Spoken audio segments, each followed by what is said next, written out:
Hey guys, about to play a match with the Virulent Plague deck. Pretty bad hand, one lander. Gonna have to mulligan it. And this one's better. I think I keep it. And we don't really need two of them. We'll put that on the bottom. Okay, our opponent's gonna be like, what the hell? Well, not really. Unfortunately for us, he won't be going what the hell now when we play things, because he knows what we're doing to some degree. He'll see Illness in the Ranks plus Drown in Sorrow and Hunted Horror and realize what's going on.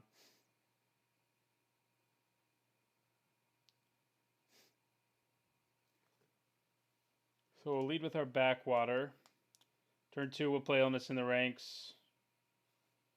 And then we'll probably play Hunted Horror. Seems likely. But yeah, we'll lead with the Backwater. Could have kept man up for Swan Song. Might have been worth it. But oh well. We can next turn.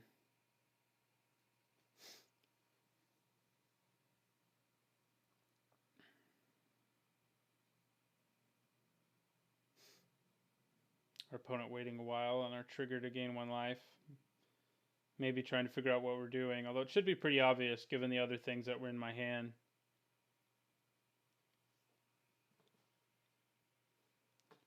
Alright. So yeah, next turn we can play Illness in the Ranks and leave Swan Song up. So our opponent is blue-red. That could mean a lot of things. Especially in casual. Pyromancer Ascension. Now I really wish I've left blue up. Okay, our opponent is Pyromancering it up. I'm going to play Underground River, if only so that way my opponent doesn't know what the other card in my hand is. You already saw the Underground River. And we can leave man up for Swan Song, which of course would have been much better in a world where I knew he was going to play Pyromancer's Ascension, but you can't always know. Sleight of hand, yeah, we'll let that happen.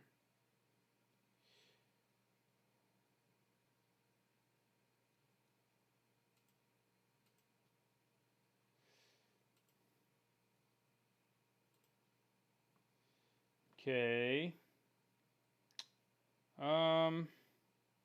I think I play Hunted Horror now and let him swing at me for 4, but next turn, Drown in Sorrow the board. He may have Mana Leak, but we have, yeah. We're going to go Swan Song.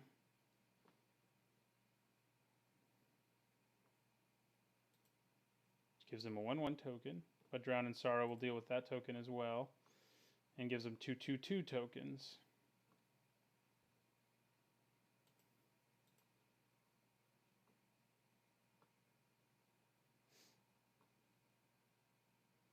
That's interesting. He may have another counterspell for our Drown in Sorrow, which sucks for us.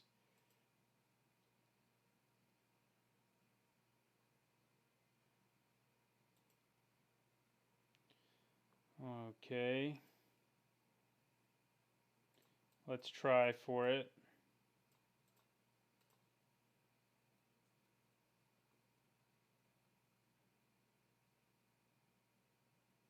Wow, it worked. We're going to put this... Where are we going to put this? Drawing the extra card seems pretty good, actually. I think I put it on top. And then I swing at him for 5.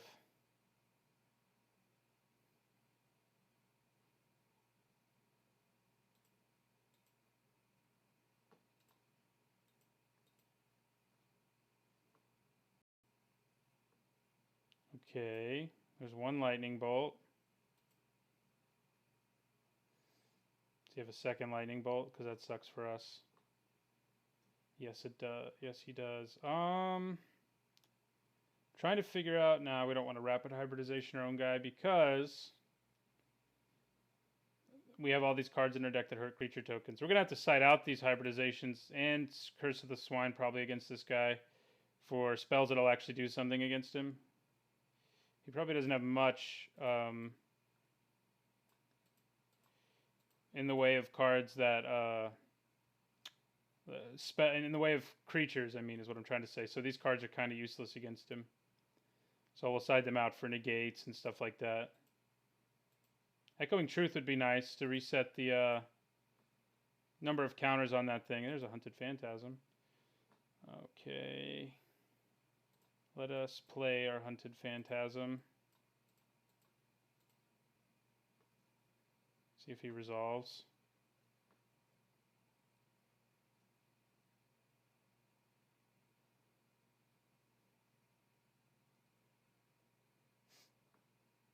He does.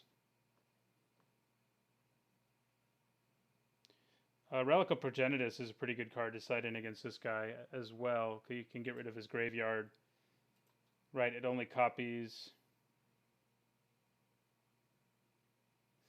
Right. So if we remove his graveyard, then it won't matter so much.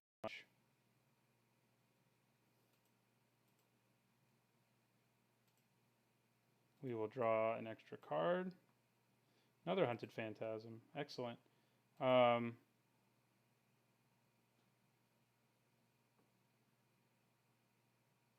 We will swing with our Hunted Phantasm, assuming our opponent lets us. And then play our second one.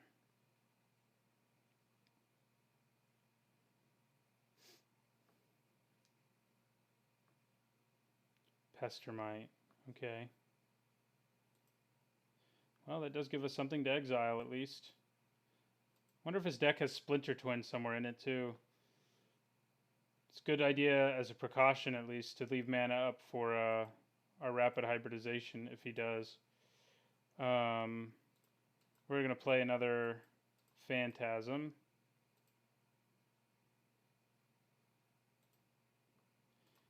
And a land, and we will end our turn.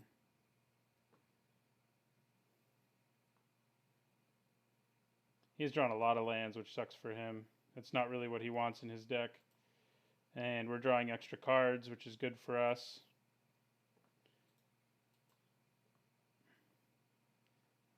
Okay. Echoing Truth. Awesome. We can Echoing Truth that when he gets enough counters on it that he wants. Like in response to him putting a second counter on it, we can Echoing Truth it. And then he has to start all over. We will swing for 8.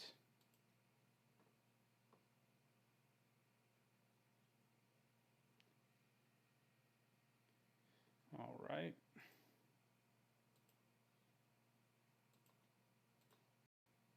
I'll play a land, and I'll end the turn, leaving mana up for the Hybridization and Echoing Truth. Couldn't do anything really anyway. Could have drawn a card and seen if we could do something, but it's better to wait.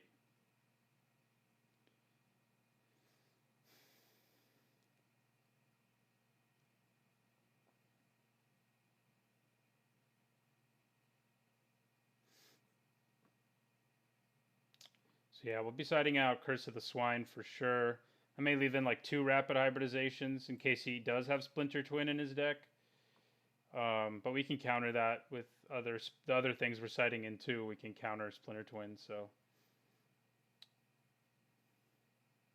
Usually if a deck has Pestermite, it also has Splinter Twin, in my experience. Especially in these colors, so. Another Echoing Truth. That's pretty good. We will swing for 8.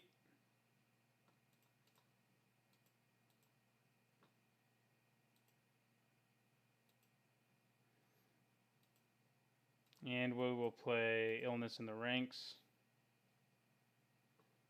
And in the turn.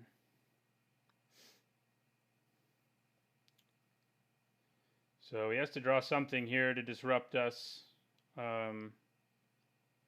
Or he's pretty much dead. Okay, now we go Echoing Truth to return that to his hand.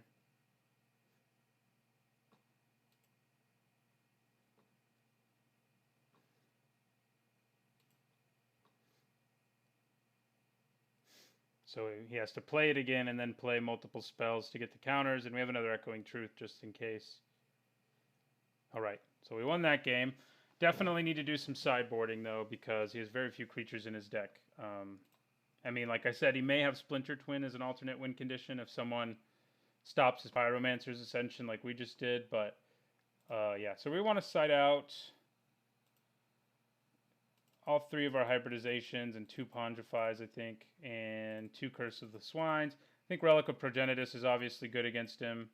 Duress is not that good, nor is Drown in Sorrow, actually, from what we saw. So we'll take out Drown in Sorrow and put in Negates.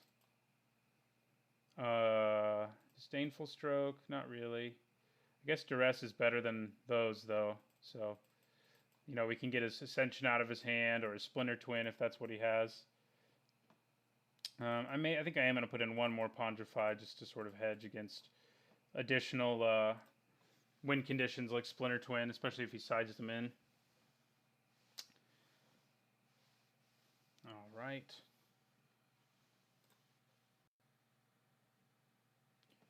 And I think we have a pretty good hand.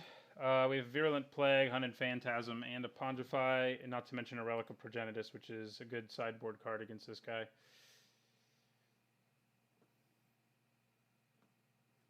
All right. So we're going to make him exile that.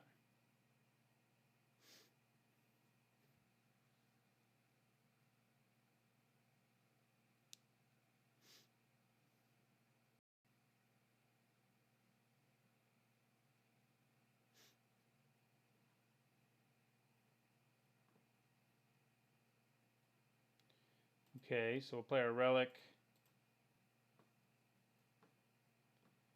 And we will end our turn. And we will have him exile his Gitaxian Probe.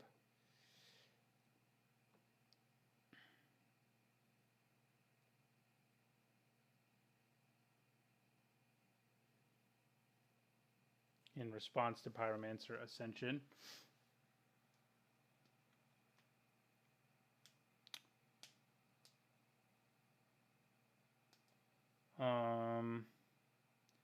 Probably not doing anything next turn. I'd rather draw a land than do something, so that's good. We don't really have that many turn 2 plays in this deck anyway. I guess Illness of the Ranks would be okay, but I don't really want it. Opponent taking a while to exile his card. It is one of the few cards that like makes you choose which card gets exiled, so he may have just expected it to get me to target it. All right, we did draw a land, which I'm happy about. Same logic as earlier. I don't want him to know. I want him to have less. And having a swamp here and playing the land that he knew I had in my hand is just better.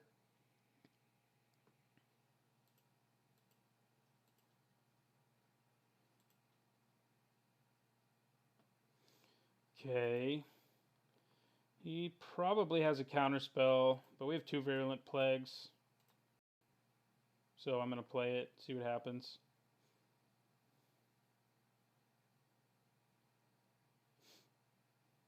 We can exile the counterspell, which is the good news.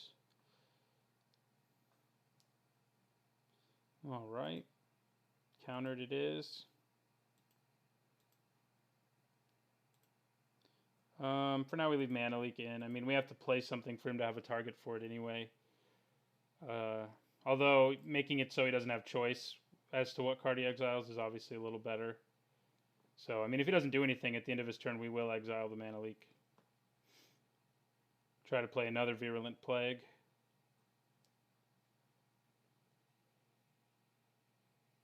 I guess I actually probably should have left in a couple of the cards that give -2/-2 to everything, because when my opponent doesn't play that many creatures, I give them a lot with like Hunted Phantasm. Like if I can't stick a Virulent Plague, it would have been nice to have a card like that. Okay, a second Pyromancer Ascension, which is annoying.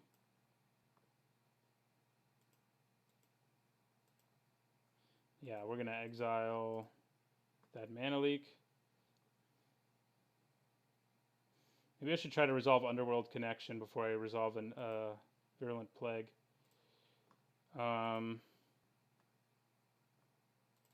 Yeah, that is what I'm going to do, except I'm going to tap it. a little bit differently. Rather have it on a basic land, so we're going to put Underworld Connection here if he lets us. He will not let us, but that's okay. Would have been nice, certainly, but we care more about resolving a Virulent Plague than anything. He may have like 1,000 counterspells in his hand.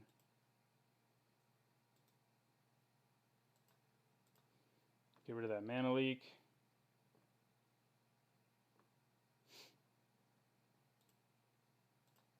Another relic doesn't do us a whole lot of good. I think we try to resolve a second Virulent Plague now.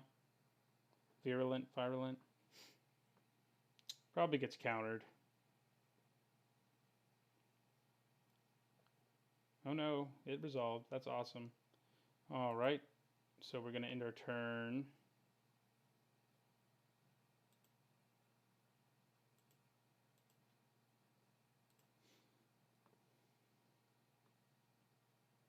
Pestermite, okay.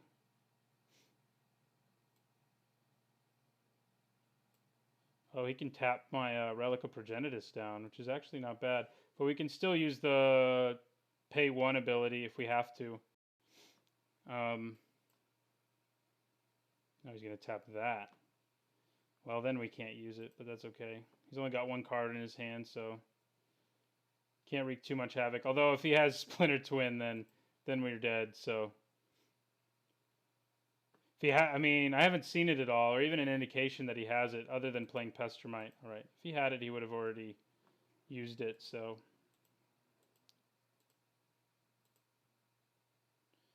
okay,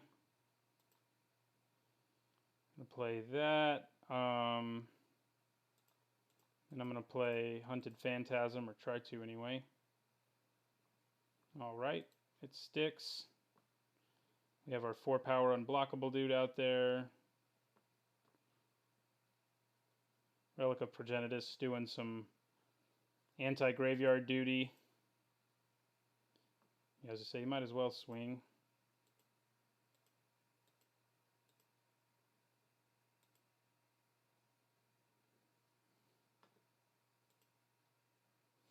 All right, Echoing Truth's pretty great. We used it before, and now we can do it to 2 Pyromancer's Ascensions if we need to.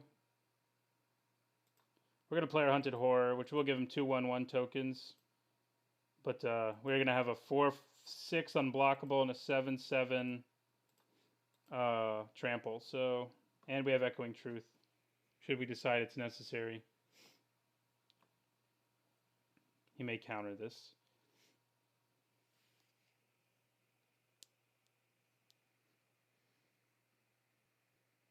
You don't have anything to snap back anymore, man. But that's cool. I think he kind of forgot that I'd exiled everything. I was hoping to use mana leak there.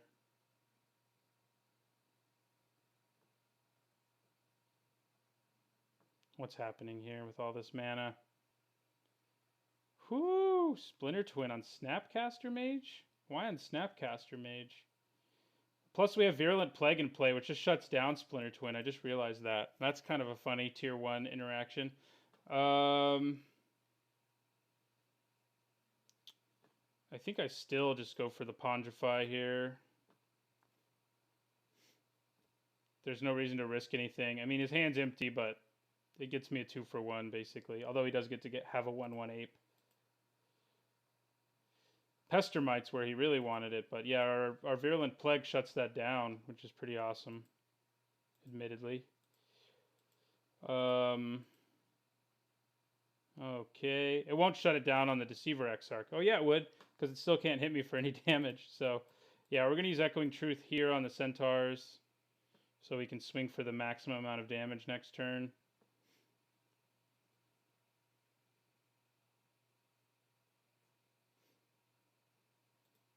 We'll also exile a card from his graveyard. There's not a real reason not to.